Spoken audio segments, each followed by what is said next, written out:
안녕하세요, 어린이 여러분. 즐거운 수학 공부 시간이에요. 오늘도 선생님이랑 열심히 수학 공부해봐요. 교과서 70쪽 볼게요. 교과서 파일은 더보기는 링크를 참고하세요. 지난 시간에 이어서요, 선대칭 도형의 성질, 그 다음에 선대칭 도형 그리기까지 한번 해보겠습니다. 자, 탐구하기 2. 직선, 시옷, 이응을 대칭축으로 하는 선대칭 도형을 그리는 방법을 알아봅시다. 두 직선이 서로 수직으로 만났을 때 한 직선을 다른 직선에 대한 수선이라고 해. 예, 수직으로 만나는 선 수선입니다.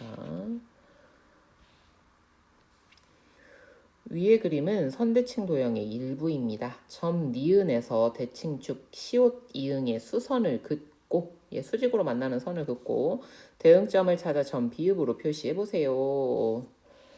자, 점 니은에서요 수선을 그으래요.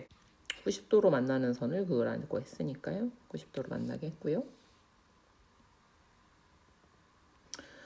자, 그런데 대응점은 거리가 같잖아요. 자, 여기서는요, 물론 자가 있으니까 자로 재도 되는데요. 모누나의 도움을 받아보면 하나, 둘, 셋, 넷, 5칸이니까 역시 하나, 둘, 셋, 넷, 5칸이 되는 데다 점을 찍으면 되겠죠.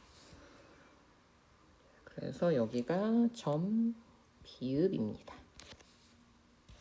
그 다음 점 디귿에서 대칭축 시옷 이응의 수선을 긋고 대응점을 찾아 점 미음으로 표시해 보세요. 이번에는 디귿에서 시작하면 되겠죠. 자, 디귿에서 몇 칸을 갑니까? 일단 수선을 긋고 하나, 둘, 셋, 넷, 다섯, 여섯, 7칸이네요. 자, 그러면 여기입니다. 여기는 뭐예요? 점 미음입니다. 점 리을, 점 미음, 점 비읍, 점 기역을 차례로 이어 도형을 완성하고 선대칭 도형인지 확인해 보세요. 자, 봅시다. 리을, 미음 순서대로 연결하랬어요. 미음에서 비읍으로, 다음 비읍에서 기역으로. 선대칭 도형을 그릴 때 사용한 선대칭 도형의 성질은 무엇인지 이야기해 보세요. 어떤 걸 이용했어요? 대응점끼리 연결한 선은 대칭축의 수직이다. 이걸 이용한 거죠. 그죠?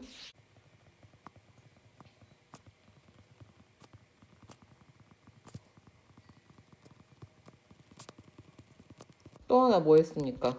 거리가 같다는 걸 이용했죠?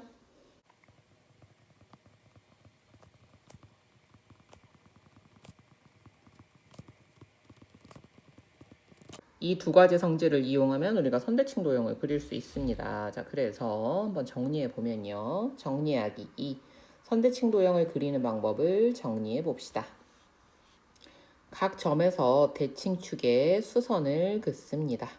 수선, 대칭축과 수직으로 만나는 선, 각 점에서 대칭축까지의 거리가 같도록 대응점을 찾아 표시합니다.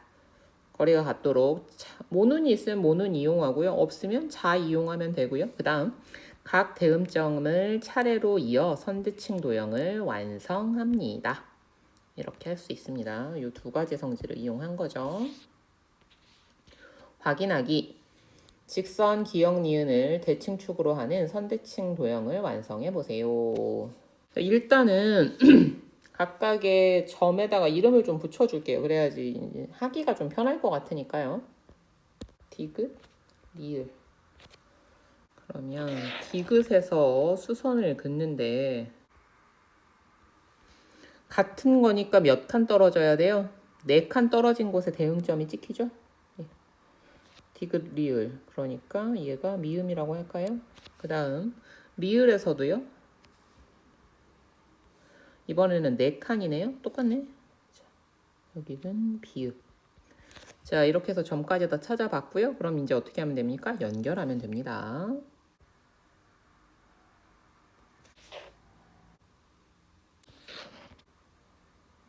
두 번째는 좀 복잡하죠? 디귿, 리을. 여기 들어간 데도 점이 있잖아. 그죠? 여기도 있어요. 리을. 그다음 미음, 비읍, 시옷 이렇게 되겠죠. 그죠? 점을 여러 개 찍어야 되는구나. 자, 그러면 자, 일단은 대칭축에 수선을 그어서 우리가 도움받을 수 있는 수선들을 먼저 그어 볼게요. 디귿 리을은 같은 수선 안에 점이 찍히겠네요. 그죠? 미음, 비읍도요. 자, 그러면 한번 점을 찍어 봅시다. 디귿의 대응점은 뭡니까? 여기죠. 그 다음에 리을의 대응점은 여기입니다. 그 다음 미음의 대응점은 5칸. 아이고 5칸. 비읍의 대응점은 3칸. 시옷의 대응점은 3칸. 이렇게 될 수 있죠. 자, 그럼 한번 쭉 연결해 봅시다.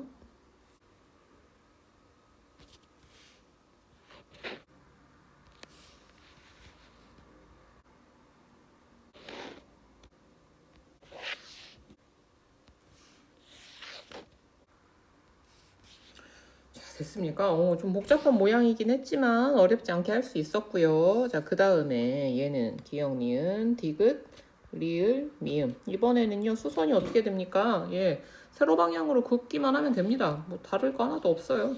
대칭축에 수직이기만 하면 되니까요.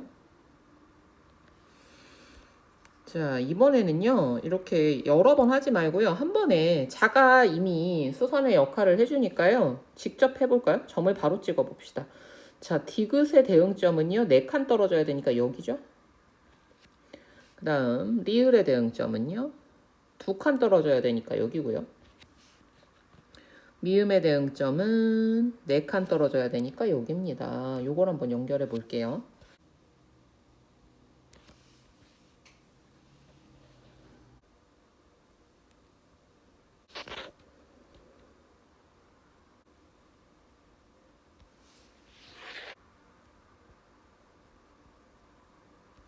자, 이렇게 됐고요. 이거 어렵다. 자, 그렇지만 어려워하지 않아도 됩니다. 똑같이 하면 돼요. 똑같이.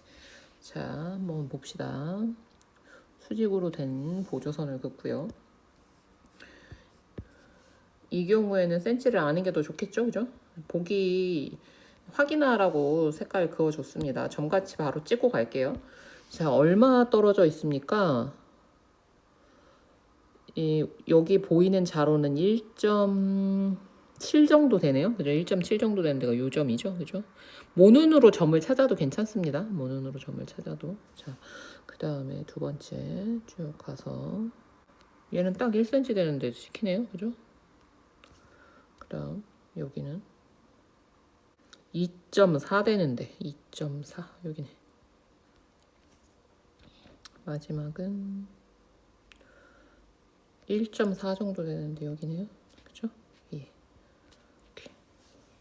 어려우면 보조선 긋고 하면 됩니다. 이제 좀 이렇게 해도 된다라는 걸 알려주려고 선생님이 계속 단계를 조금씩 줄여가고 있는 거예요. 자, 그러면 이제 좀 연결해 봅시다.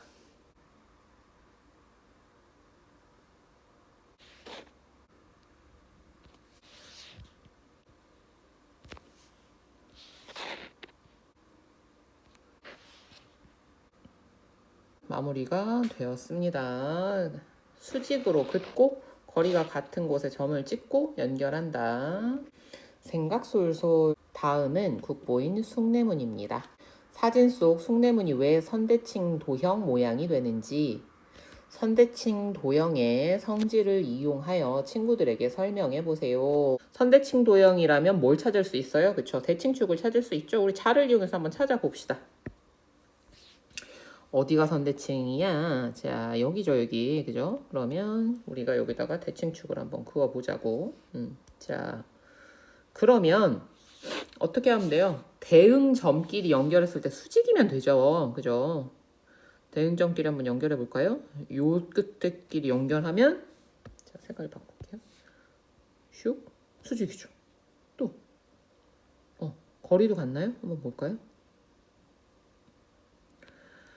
2.6 여기도 역시 2.6 같은 위치에 있죠. 자, 그 다음 내려가서 여기는 2.8부터 여기도 역시 2.8 되는데 똑같은 데 찍혀 있죠. 그죠? 그래서 요 문만 하나 더 해볼까요? 네. 와, 진짜 신기하다. 그지? 응. 예, 완전한 선대칭 도형 모양이네요. 예. 선대칭 도형의 성질을 알면 그걸 이용해서 이렇게 선대칭 도형도 그릴 수가 있습니다. 예. 그리는 거는 직접 해보면 실력이 늘 수밖에 없어요. 그러니까 귀찮다, 할 수 있을 것 같다 하지 말고 꼭 직접 해보기를 바랍니다. 알겠죠? 예, 공부하느라고 수고 많았습니다. 다음 시간에 또 만나요. 안녕!